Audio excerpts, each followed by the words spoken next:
Welcome to my channel Jet Ed Cracker. आज इस channel में फिर से स्वागत है। आज हम 15 नंबर का टेस्ट लेने जा रहे हैं, जो कि ब्लैक बोर्ड पे क्वेश्चन लिखा हुआ है। ये 15 क्वेश्चन ऐसे क्वेश्चन है जो कि सीटेट में किसी न किसी वर्ष ये ज़रूर पूछे गए हैं। तो पहला क्वेश्चन हम ब्रेल लिपि के बारे में लिखे हैं। ब्रेल लिपि के बारे में नीचे गए कथनों में सही कथन चुनिए। पहला कथन है, ब्रेल को मोटे कागज पर बिंदु, कैसा बिंदु, उभरे बिंदु बनाकर लिखा जाता है। दूसरा कथन है, यह लिपि 8 बिंदुओं पर आधारित होती है। तीसरा है, बिंदुओं की पंक्तियां नुकीली औजार से बनाया जाता है। चौथा है, इसे उभरे बिंदुओं पर हाथ फेर कर पढ़ा जाता है। ये 4 कथन है। अब इन चारों में कौन सा कथन सत्य है, ये आप लोग बताइए कमेंट करके। पहला कथन है 1, 2 और 4, पहला, दूसरा और चौथा। तो ये सही है या नहीं? देखिए यहाँ पर 1 नंबर तो सही है। ये लिपि 8 बिंदुओं पर आधारित होती है। क्या 8 बिंदुओं पर आधारित होती है ब्रेल लिपि? नहीं, 6 बिंदुओं पर, तो इसलिए ये गलत हो गया। बी नंबर, दूसरा, तीसरा और चौथा, यह लिपि 8 बिंदुओं पर आधारित होती है। बिंदुओं की पंक्तियां नुकीली औजार से बनाया जाता है, उभरे बिंदुओं पर हाथ से। ये दोनों तो सही है, लेकिन ये 2 नंबर क्या है, ये गलत है, क्योंकि 8 बिंदुओं पर आधारित नहीं होती है। तीसरा है 1, 2 और 3, पहला, दूसरा और तीसरा, तो 2, इसमें भी 2 आ गया। 2 का जो कथन है ये सही गलत है, इसलिए सी नंबर भी नहीं होगा। डी नंबर में देखते हैं 1, 3 और 4, ब्रेल को मोटे कागज पर बिंदु बनाकर लिखा जाता है, ये सही है। तीसरा है, बिंदुओं की पंक्तियां नुकीली औजार से बनाया जाता है, ये भी सही है। चौथा है, इसे उभरे बिंदुओं पर हाथ फेर कर पढ़ा जाता है, ये भी सही है। इसलिए इसका सही ऑप्शन हो जाएगा डी नंबर। आप लोग भी क्वेश्चन को पढ़ पढ़ के इसका आंसर दीजिए। टोटल आंसर दीजिएगा, ऐसा नहीं कि 1 का सी, 2 का बी, इस तरह नहीं। टोटल आपका 15 में कितना आ रहा है वो बोलिए, और आपका जो गलत हो रहा है वो कमेंट करके बताइए, क्या उसमें कन्फ्यूजन है। दूसरा क्वेश्चन है, निम्नलिखित में से कथन को चुनिए, सही कथन को चुनिए। जिन जानवरों के बाहरी कान एवं शरीर पर बाल होते हैं बच्चे देते हैं, सही है या गलत है? सही है। जिन जानवरों के बाहरी कान एवं शरीर पर बाल नहीं होते अंडे देते, ये भी सही है। अब उसका उल्टा चल रहा है, जिन जानवरों के बाहरी कान एवं बाल नहीं होते बच्चे देते हैं, ये सही है?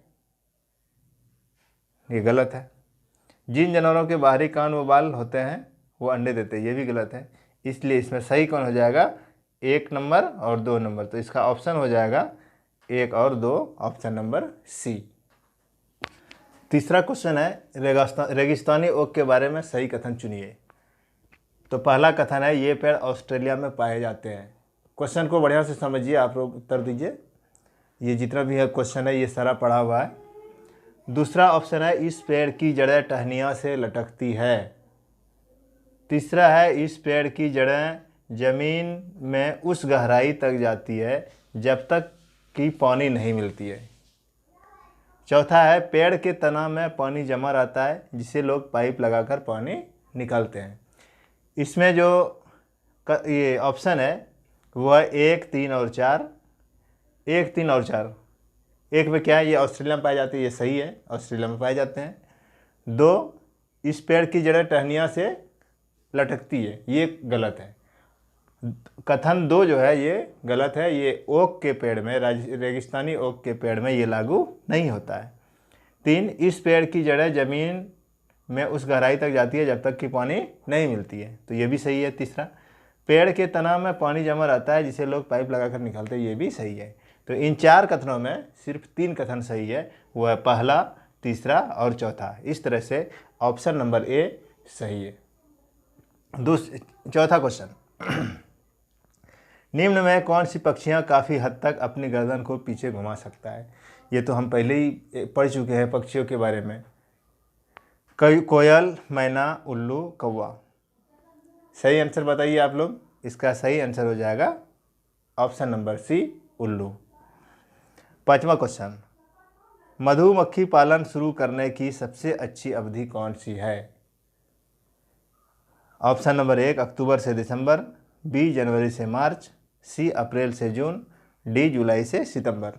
आप लोग बताइए इसका सही आंसर कौन होगा। इसका सही आंसर होगा ऑप्शन नंबर ए अक्टूबर से दिसंबर, क्योंकि इसी महीने में फूल खिलते हैं, करंज के फूल, और वो आकर्षित होते हैं मधुमक्खी। तो सही आंसर क्या हो जाएगा, ऑप्शन नंबर ए। देखिए क्वेश्चन नंबर 6 में है हाथियों के बारे में। इसमें कौन सही है, 8 से 10 घंटे सोते हैं, ये सही नहीं है। भार अधिक होने के कारण अधिक आराम करना चाहते हैं। क्या हाथी अधिक आराम करना चाहते हैं, नहीं। 3 महीने के हाथी के बच्चे का भार लगभग 200 kg होता है, ये सही है। डी नंबर, एक वयस्क हाथी एक दिन में 200 पत्ते और झाड़ियाँ खाते हैं, ये भी गलत है। 200 kg पत्ते और झाड़ियाँ नहीं खाते हैं, बल्कि 100 kg पत्ते और झाड़ियाँ खाते हैं। इसलिए इसका सही आंसर हो जाएगा सी नंबर, 3 महीने के हाथी के बच्चे का भार लगभग 200 kg होता है। अगला क्वेश्चन है, निम्नलिखित में से कौन सा मच्छरों से होने या फैलने वाले रोग का समुच्चय है। मच्छर से कौन सी बीमारी फैलती है उसके बारे में है। तो पहला है हैजा, डेंगू, मलेरिया। डेंगू तो मच्छर से होता है, मलेरिया भी होता है, लेकिन हैजा मच्छर से नहीं होती है। दूसरा चिकनगुनिया, डेंगू, मलेरिया, इसमें ये तीनों बीमारी जो है वो मच्छर से ही फैलते हैं। सी नंबर, चिकनगुनिया, हैजा, मियादी बुखार, ये भी नहीं है। चिकनगुनिया, मलेरिया, मियादी, ये भी नहीं है। इसका सही आंसर हो जाएगा क्वेश्चन नंबर 7 का सही answer option number B, chikungunya, dengue, malaria.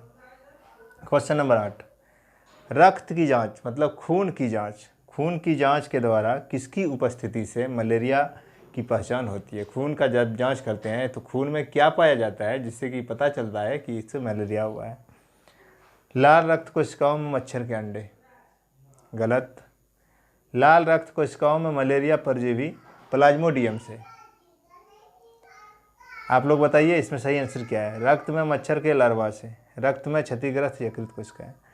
तो इसका सही आंसर क्या है, लाल रक्त कोशिकाओं में मलेरिया परजीवी प्लाज्मोडियम पाया जाता है। ये हम लोग जब मच्छर का क्लास ले रहे थे तो उसमें हम स्पष्ट किए थे। अगला क्वेश्चन है झूम खेती से। मिजोरम में होने वाले झूम खेती के बारे में क्या सही है। पहला ऑप्शन है,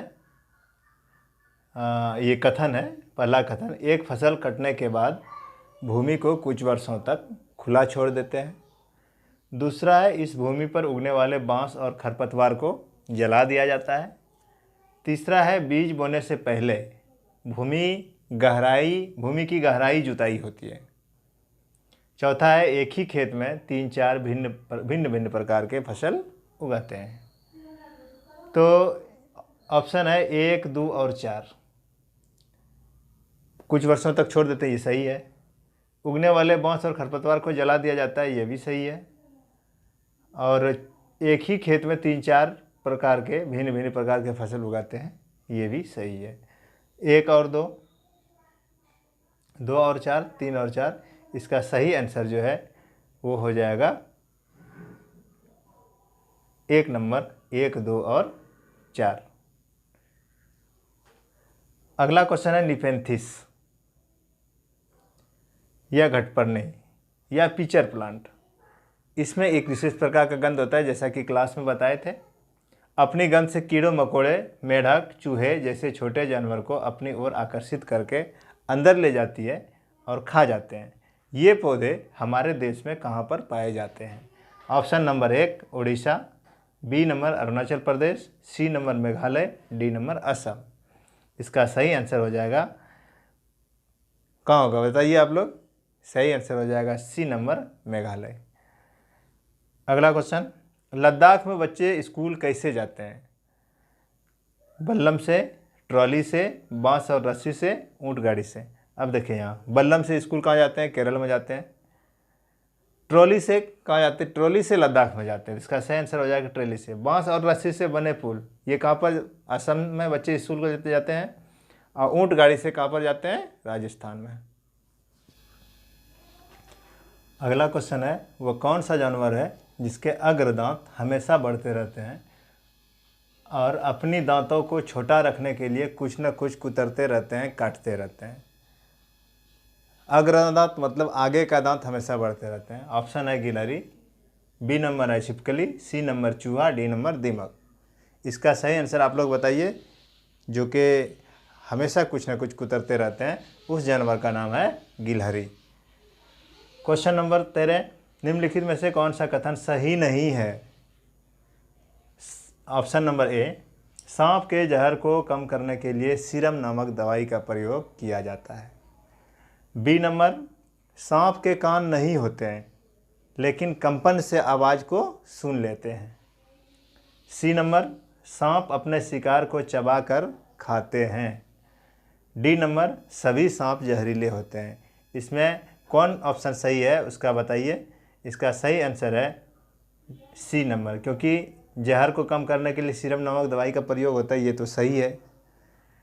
कान नहीं होता है, सांप को कान नहीं होता है लेकिन आवाज़ को वो कंपन से सुन लेते हैं और अपने शिकार को चबा कर खाते हैं। सांप का दांत होता है लेकिन अपने भोजन या शिकार को कभी भी चबाकर नहीं खाते हैं बल्कि वो निगलते हैं। इसलिए इसमें सबसे जो कथन है वो गलत कथन कौन है? सी। इसलिए ऑप्शन नंबर सी जो है ये सही है। Question number 14, doctor Ronald Ross को किस बीमारी का पता लगाने के लिए नोबेल पुरस्कार दिया गया? Option number A malaria, B dengue, C chikungunya और डी इनमें से कोई नहीं। तो डॉक्टर रोनाल्ड रॉस ने किस बीमारी का पता लगाया था? वो बीमारी था मलेरिया। एक क्वेश्चन और है, उसका ऑप्शन हम नहीं देंगे, ये डायरेक्ट क्वेश्चन है, आप लोगों को इसका आंसर देना। आप लोग ये बताइए, कमेंट करके आंसर दीजिएगा। आप लोग ये बताइए कि जेनेटिक या आनुवांशिकी का पता किसने लगाया था? इसका आंसर आप लोग कमेंट करके दीजिए। ये आज का टेस्ट आप लोगों को कैसा लगा इसके बारे में लिखिए, और कितना मार्क्स आया आपका? 15 में 15। टोटल बताना है कि 15 में कितना आया है। मैं आप लोगों से आग्रह करूँगा, एक सबसे पहले एक नोटिफिकेशन सीटेट का जो है वो आ चुका है। आप लोग जितना जल्दी हो सके, जैसे ही डेट निकलता है फॉर्म फिलअप करने का, आप लोग ऑनलाइन फॉर्म फिलअप कीजिए। बाकी सीटेट का जो भी पर्यावरण का जो भी मटेरियल है ये हम आप लोगों का तैयारी करा देंगे। मेरे चैनल पर बने रहिए, ज़्यादा से ज़्यादा शेयर कीजिए और कमेंट ज़रूर कीजिए। धन्यवाद।